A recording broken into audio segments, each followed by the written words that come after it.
I must admit, this weekend has been an oddly conflicted weekend for me.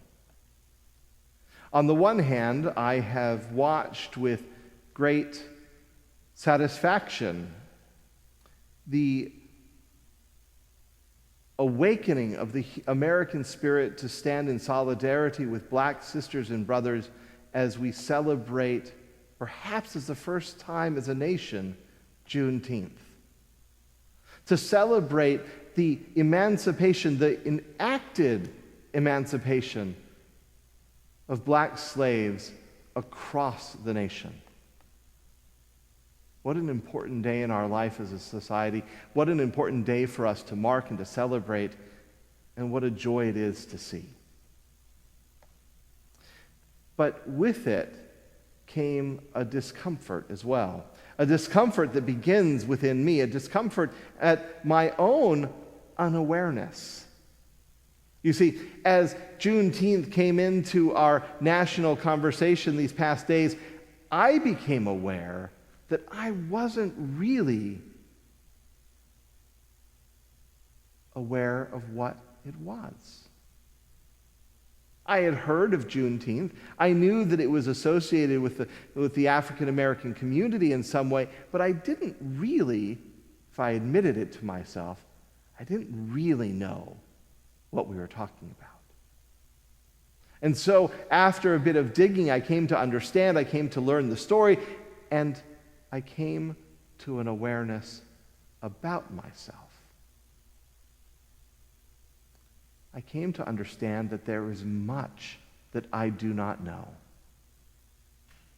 Perhaps we will say that all the time, of course, but that there is much that I do not know about the story, about the suffering and about the struggle that black Americans have faced, not only through slavery, but even from its dismantling to this very day. And so while I have stood in solidarity with black brothers and sisters throughout my life, I realize that there is still much work that I must do to hear their story, to understand their struggle, in order that I can stand even more confidently beside them and work more positively for the dismantling of oppression, of racism, of injustice in our nation. And so there is work in me still to be done. Now, Juneteenth, as I came to understand it, brought another discomfort to my mind and to my heart. It was shocking to me, though not truly surprising, to realize that it took nearly 3 years,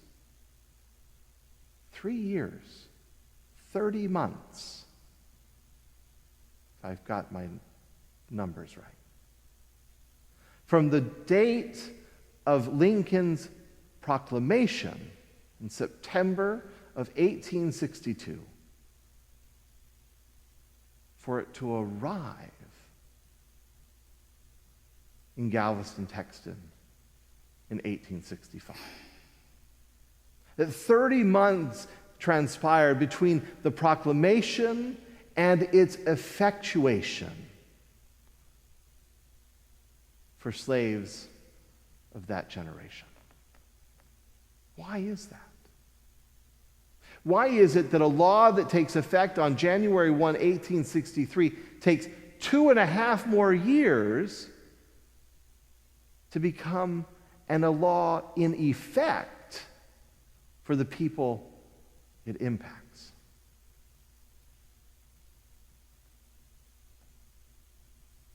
That in itself is discomforting. But it draws to my attention the deep resistance within the human spirit, not to change, but to the loss of privilege. We're all for change. Black Americans in 1863 were all for change, understandably. We're all for change when it benefits us. but where we resist change when it benefits another, and even more, when it changes, reduces a privilege I possess.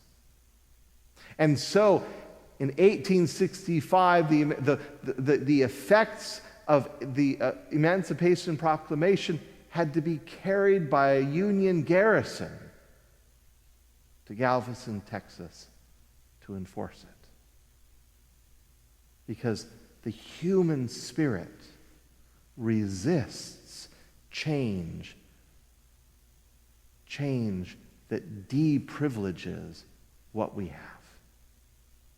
None of us want to give up something we possess. None of us want to give up a good that is ours, that we have enjoyed. Even at times when that good destroys another, as slavery did, as racism continues to do. And that is work that we must continue. It is work that we are called to continue.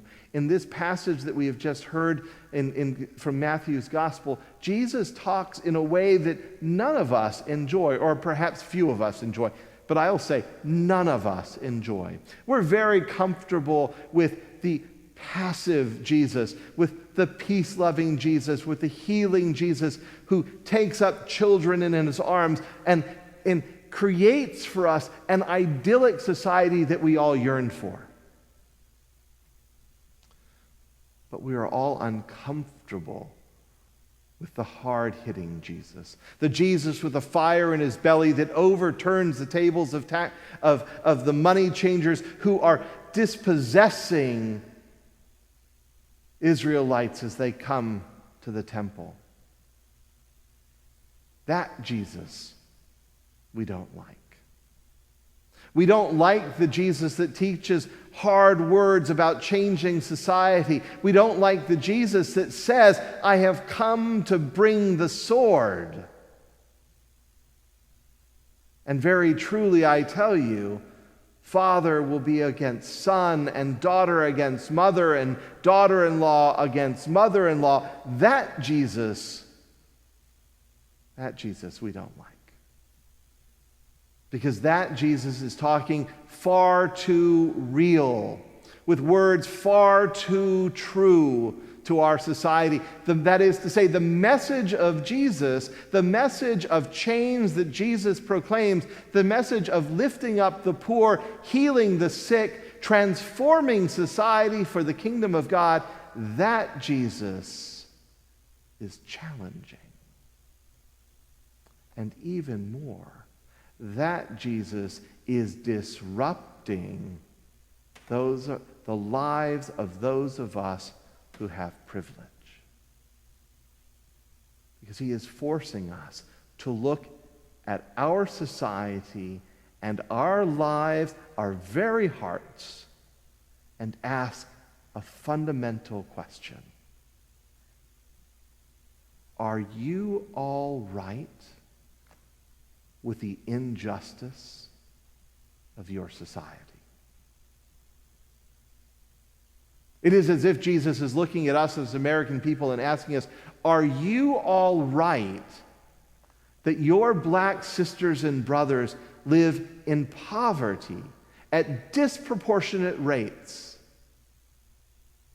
to white Americans? Are you all right with the fact that as white Americans have increased their prosperity over the last 3 decades, black Americans have largely lost wealth?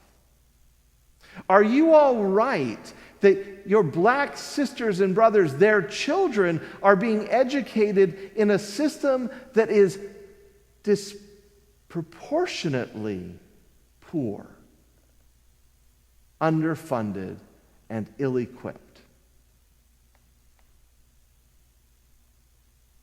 Are you all right with that world that you've created? Are you all right with that world that benefits you? That Jesus we want none of, because that Jesus is speaking to me. That Jesus is speaking to us. And he says it very truly in this passage. He says to his disciples, this road will be hard. If you want to take up the cause of Jesus, he says to his disciples, if you want to be like your teacher, then expect it to be rough. Because the world does not want this.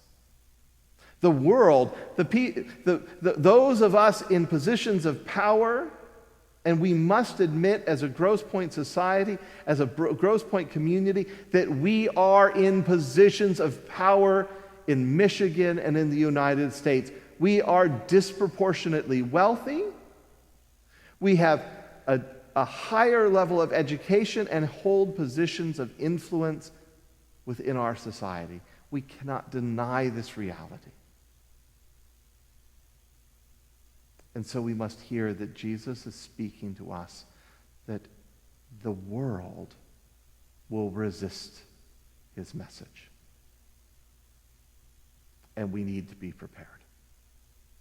We need to be prepared for resistance within this very community.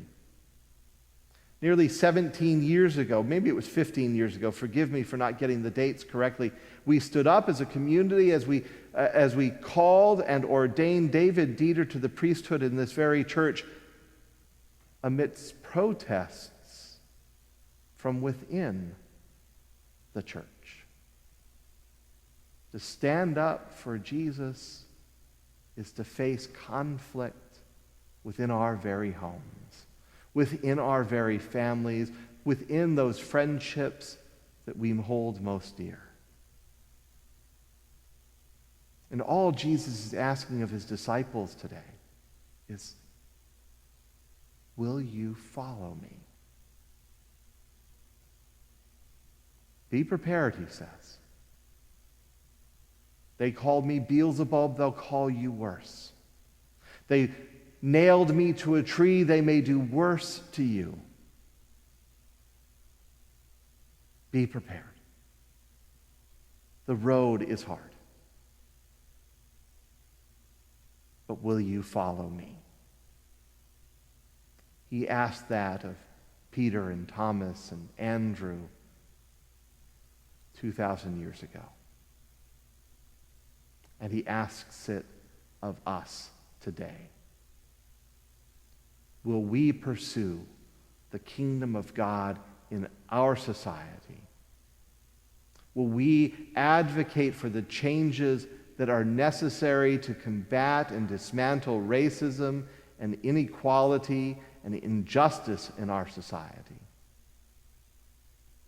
Are we willing to pay the cost of losing privilege in order that others may know the joy of freedom and fullness of life? All Jesus is asking is that we follow him. Amen.